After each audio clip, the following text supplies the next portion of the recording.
The chrome keys glinted under the harsh fluorescent lights of the detention facility. As they skidded across the metal table toward Leo, he stared at them, then up at the alien sitting across from him, a Zerine commander named Vokal, his azure skin marked with the scars of 100 battles. "You want me to do what?" Leo asked, his voice echoing in the sparse interrogation room. Vokal's triple-jointed fingers trembled as he pushed the keys closer. "Take my ship, find my world, save my people." His translator device crackled with desperation. "You are my last hope, human." Leo leaned back in his chair, chains rattling at his wrists. 2 weeks ago, he'd been arrested for allegedly stealing classified Galactic Council data, a crime he didn't commit, but couldn't prove he was innocent of. Now, the alien whose testimony had helped put him here was asking for his help. "Why me? I'm a prisoner, a thief according to your government. Because thieves see what honest men cannot," Vokal said. "Because humans are resourceful, stubborn, and too foolish to know when they should surrender. Because my planet has 7 days before the Kreshner Syndicate strips it of every resource and enslaves every Zerine still breathing." Leo studied the alien's face. Desperation was universal, it seemed. "And your people? Your military? Scattered, defeated. The Syndicate has orbital superiority. They have blockaded Zerine Prime with enough firepower to atomize continents." Vokal's voice cracked. "But they don't have her. They don't have the Void Dancer." "Your ship, my ship," Vokal confirmed.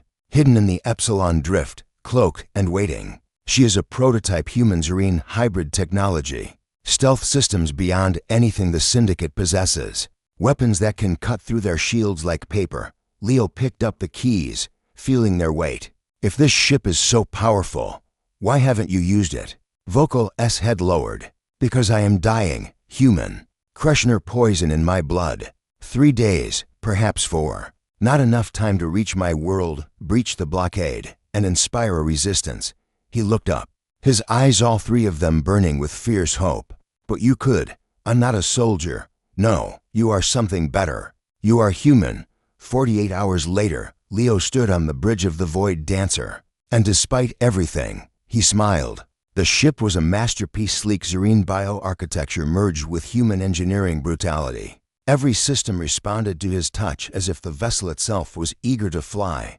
Beside him, Nia adjusted the navigation console, her fingers dancing across holographic displays. She'd been Vokal's second request, a human pilot with more flight violations than commendations. Currently serving time for running an unlicensed supply route through contested space.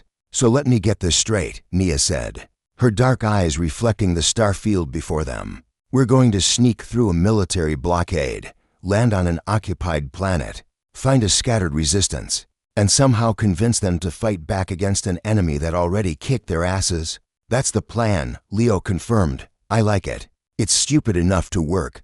She grinned, her hands already plotting their jump coordinates. Humans specialize in stupid plans. The journey to Zerine Prime took for days of pushing the Void Dancer to her limits. Leo spent the time learning every system, every weapon, every trick Vokal had programmed into the ship's database. The alien had thought of everything: communication protocols, resistance safe houses, even psychological profiles of Syndicate commanders. But it was a message buried deep in the ship's logs that changed everything. "Leo, you need to see this," Nia called from the communications station. The hologram flickered to life. Vokal, recorded weeks before his capture. "If you are watching this, human, then I am likely dead or soon to be. What I did not tell you is why the Syndicate wants Zerine Prime so desperately. Beneath our capital city lies the archive, the collected knowledge of 17 extinct civilizations. Technology, weapons, secrets that could reshape the galaxy." Leo's jaw tightened. "He didn't mention this. Would you have come if he had? Knowing every power in the galaxy would hunt you." "Probably not," Leo admitted. Then he smiled grimly. "Good thing I didn't know." The blockade around Zerine Prime was everything Vokal had promised: a constellation of warships, forming an impenetrable net. But the Void Dancer slipped through like a ghost, her stealth systems bending light and sensor waves around her hull.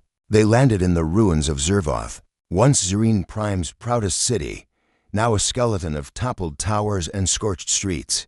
The Resistance found them within an hour 63 fighters armed with desperation and outdated weapons.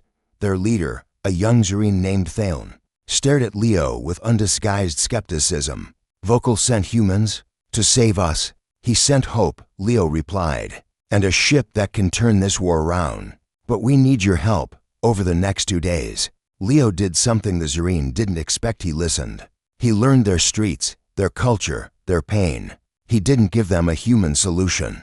He gave them a Zerine solution amplified by human audacity. The plan was insane. Use the Void Dancer to broadcast a false distress signal from the archive location, drawing every syndicate ship to one point. Meanwhile, Nia would lead a squadron of retrofitted civilian vessels in a surprise attack on the orbital command center. Leo would take a strike team into the archive itself, not to defend it, but to threaten to destroy it. You would destroy something so precious? Thaon asked, horrified. I would make them believe I would, Leo corrected. Humans learned long ago sometimes the threat is more powerful than the weapon. The Battle of Zerine Prime lasted 6 hours.